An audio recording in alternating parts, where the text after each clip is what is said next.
Now let's look at the typical sections you'll find on most web pages and how they relate to page layout planning.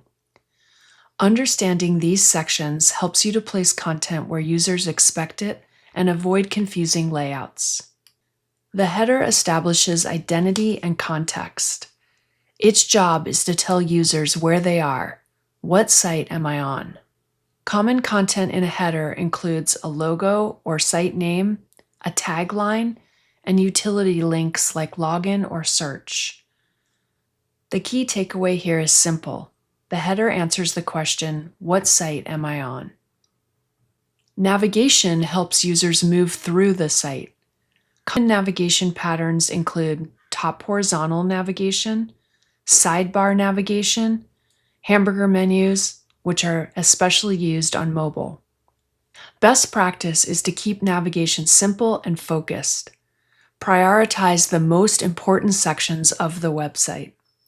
If everything feels important, navigation becomes overwhelming. The main content area delivers the page primary message. This could be an article, product details, or a form or call to action. This section exists for one reason. It's why the page exists in the first place. Everything else on the page should support this area, not compete with it.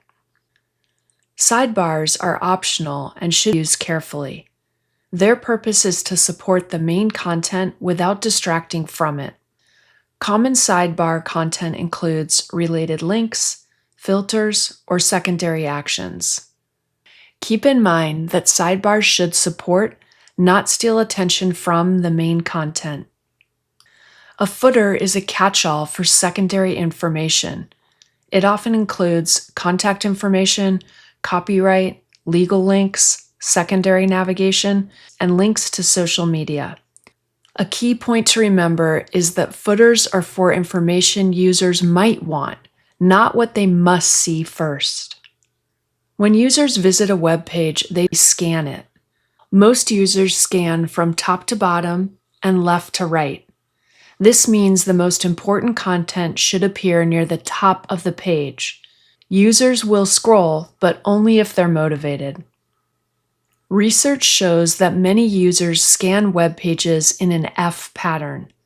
They scan across the top, down the left side, and then make shorter horizontal scans lower on the page. What this means for your layout: headlines matter. Left-aligned content gets more attention. Important information should appear early. Grouping content helps users understand what belongs together. Grouping uses proximity and alignment to show relationships. This matters because it helps to reduce cognitive load. It makes pages easier to scan, and it helps users understand structure.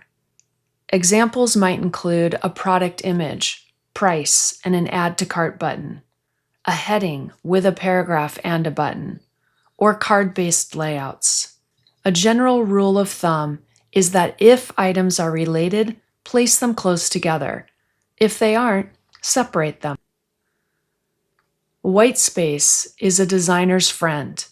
White space does not mean empty space. White space is the intentional space between elements. It improves readability, creates visual hierarchy, and gives content room to breathe. A common beginner misconception is thinking that you need to fill every inch of the page. In reality, white space helps users focus on what matters most. Both a design and a wireframe building tip is to use white space to show importance. More space means more separation in meaning. To wrap this up, here are the key ideas to remember. Most web pages are built from predictable sections like headers, navigation, main content, and footers. Users scan pages instead of reading them, so layout choices really matter. Grouping related content helps reduce confusion and makes pages easier to understand. White space isn't wasted space. It actually improves clarity and helps users focus. And finally, remember this rule. The top of the page gets the highest priority. If something is important, that's where it should live.